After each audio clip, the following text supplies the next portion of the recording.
Mi descendencia antepasada de mi abuelo y mi abuela fue una india del estado de Hidalgo, y mi abuelo fue uno de los grandes conquistadores de aquellas épocas que venían de España. Él era de Galicia, él se llamaba Miguel Pérez y mi abuela se llamaba Silvana Hernández. Él se enamoró de ella porque mi papá me platicaba que mi abuela era muy bonita y muy inteligente. Mi abuelo se enamoró de ella. Mi abuelo amasó una gran fortuna en el estado de Hidalgo. Llegó a ser el gran señor amo y señor de la hacienda de ahí de Pachuca y de Apasco. Tenía 2 haciendas, en Pachuca y en Apasco. Como en esas épocas ellos venían como amos, dueños y señores de este país, y llegaban a sojuzgar tierras y a esclavizar personas, y de ahí nació mi papá, único hijo de mi abuelo. 4 hijas y solo mi papá. Mi tía Rebeca era una, mi tía Frosina era otra, mi tía Rosa era otra, y mi tía María eran hermanas de papá, y solo de varonero. Y mi padre deja una gran fortuna, y como heredero universal a su hijo varón, papá tenía 5 años cuando él murió. Nada más que papá creció y estuvo en contra de las injusticias, contra los peones. A los 11 años lo alistan en el glorioso Ejército Nacional para pelear contra aquellos que se alzaban, y esos alzados iban contra su propia miseria de ellos, cómo los trataban contra la esclavitud. El amo era dueño de las vidas de ellos, y eso a mi papá no le gustó. Mi papá a los 11 años lo alistan al glorioso Ejército Nacional que entonces nombraban para pelear con los pelones. Y esa era la descendencia de papá. Mi papá a los 13 años deserta de los ejércitos de don Porfirio Díaz y se une a Francisco Villa a luchar por la causa de los alzados en contra de los pelones, que eran los del ejército. Pero en la corte del general Díaz estaba mi abuela Rosa Valencia Muñoz, que era esposa del entonces general Villegas. Pertenecían a la corte del general Díaz. Mi abuela fue una de las grandes aristocracias de esas épocas, se llamaba Rosa Valencia Muñoz ella. Esa es mi descendencia y de ahí vivo. Pero en mi mente y en mi corazón, y tal vez en los riñones de mi padre, yo ya andaba en esa revolución, y eso mi padre me lo transmitió a mi mente y a mi corazón. Y desde que tuve uso de razón he luchado contra las injusticias del gobierno, contra el pueblo, como fue mi padre. Así es. Mi abuela Rosa Valencia la conocí. Ella la conocí hasta los 55 años de edad mía. Mi abuelo no lo conocí, mi abuelo Andrés y mi abuela Silvana, ellos nacieron mucho antes de que papá se casara. Pero mi abuela era muy sabia para ver los tiempos que se nos venían, dependiendo de la generación que se estaba levantando del 38 hasta el día de hoy. Esa abuela le decía a mi mamá: hija, te voy a decir una cosa, la generación que ustedes están levantando no va a servir. Porque ustedes a esta generación le están quitando algo demasiado importante en la mente del ser humano, que es saber respetar y saber trabajar. Esta generación no va a servir para nada, hija. Y los hijos de esta generación, hasta por ir al baño van a tener que pagar. Van a ser tan flojos todos, que todos van a querer ser comerciantes y nadie va a querer trabajar. Por eso, cada día que vivo, recuerdo mucho la sabiduría de esa abuela, de ver que las generaciones que se levantan son las responsables de sus pueblos, y los que criaron esa generación responsables del fracaso de este país.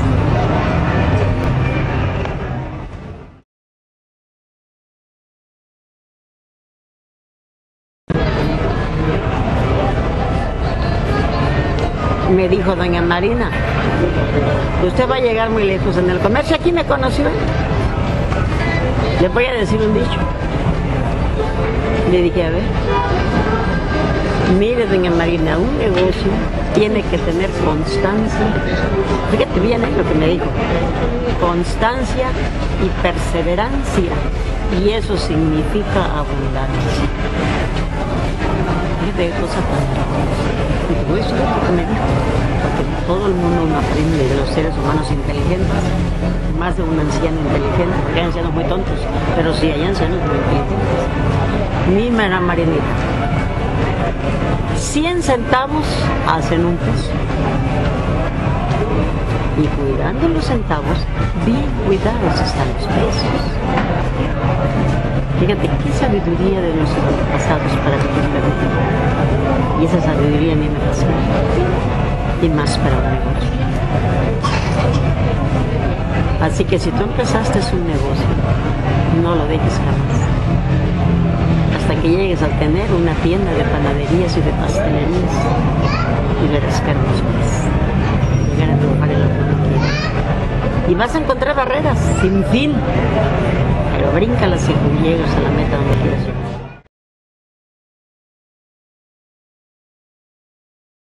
Yo la enseñanza que le di a mis hijos desde niños fue que al prójimo se le sirve y no se le hace daño. Cuando una vecina mandaba a uno de mis hijos a hacerle un mandado y le daba un peso o 50 centavos, yo iba con mi hijo a ver a esa vecina. Y delante de mí, a esa vecina la regañaba y le decía: tú no puedes enseñar a mi hijo a ser un egoísta, que si no le pagas no te va a servir. Mi hijo lo tienes que enseñar a hacer favores. Y tú no tienes por qué darle a mi hijo dinero. Te hizo un favor y ese favor con nada se lo puedes pagar. Porque un favor no tiene precio. Eso fue lo que yo le enseñé a mis hijos. Cuando ya uno de mis hijos, gracias a Dios, llegó a terminar sus estudios de medicina, salió de su internado aquí en el Seguro Social, aquí en Ciudad Victoria, ahí hizo su internado, y entonces se fue a hacer su servicio social y le tocó al estado de San Luis, a una comunidad que se llama La Pastora, que pertenece a Roberto. Y me dice: mire mamá, me tocó ir a hacer mi servicio social a una comunidad que se llama La Pastora, que tiene que ver con 20 comunidades ejidales. Dice: está muy lejos, está muy alejado, mamá. De Río Verde no, porque de Río Verde está cerca, son 5 o 6 kilómetros, pero ya me dijo uno de mis maestros, mamá, que trabaja en el Seguro Social, que me vaya un mes y que el mes él me trae para que yo haga mi servicio social aquí en Ciudad Victoria. Y le dije: ¿estudiaste medicina, hijo, verdad? Y dijo: sí. Tú estudiaste para servirle al que más necesita, no para servirte de los que no tienen y que tienen. Si a ti te tocó ir, es porque Dios allá te manda y allá te quedas. No, mamá, que usted no sabe. Allá te quedas, porque allá es donde tú haces falta. Tú vas a aprender, hijo, algo que a mi lado no aprendiste, porque a Dios gracias, nunca nos faltó una tortilla cruzal para comer. Pero tú vas a aprender lo que es no tener un 5 en la mano ni una tortilla que comer al día. Y en esas comodidades es donde entonces demasiada falta, y esas las personas que tú tienes que servirles. Mamá, que no, que mi novia. Aquí no hay nada. Tu profesión te manda a servir al que más necesita y menos tú. Así que te vas a ir. Y como ese hijo ha sido muy noble conmigo y muy obediente, se fue en contra de su voluntad, pero se fue. Y como a los 3 meses, porque él venía cada 8 días a verme, cada 15 días, yo llego aquí a tu pobre casa y lo encuentro sentado y estaba llorando. Y le dije: ¿por qué lloras, hijo? ¿Te fue mal allá en las comunidades o te reportaron en algo? ¿Qué te pasa, papá? Dime. Y me dice: no, mamá.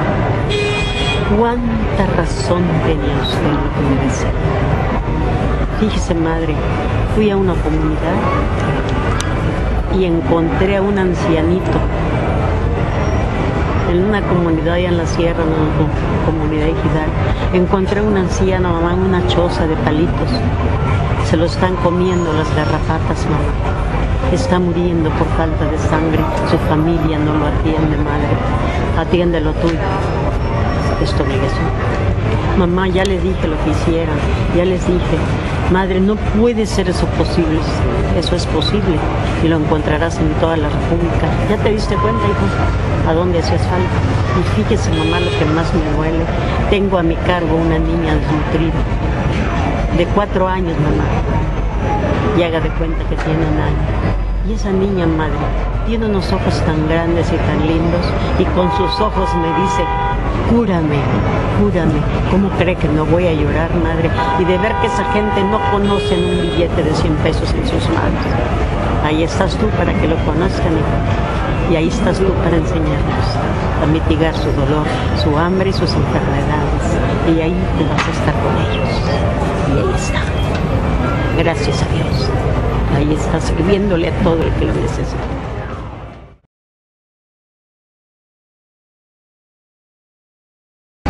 ¿Y usted cómo considera las generaciones actuales?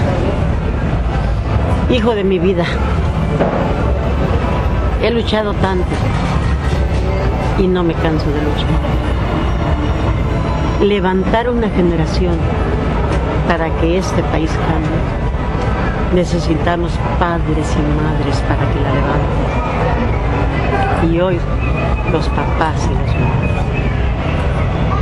100% equivocados en la crianza de los hijos. Con tanta tecnología están creando robots, no seres humanos, que a la humanidad les sirven. Ahora los cría la televisión. ¿Qué aprenden los niños de valores ahí? Deshumanos por completo y sin respeto a sus padres. Necesitamos levantar una generación que respete, en primer lugar, al creador de los universos y que se respete a sí mismo y respete a sus padres. ¿Y dónde la vas a levantar? No. Entonces, esto va a ser un caos brutal. En 20, 30 años no puedes vivir, pollo, bajo tantísima maldad, tantísima iniquidad y tantísimo desafuero que hay en la mente humana. Es urgencia. ¿Dónde están esos políticos capacitados para cambiar la mentalidad de un pueblo?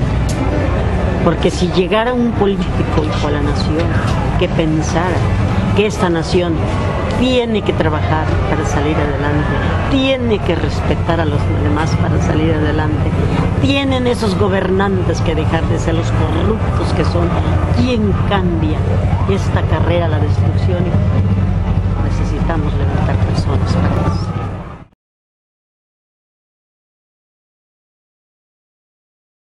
Mi más grande mensaje y la más grande urgencia es, y será siempre, cría hijos con respeto a Dios, con respeto a ti como su padre y con respeto a ellos como seres humanos.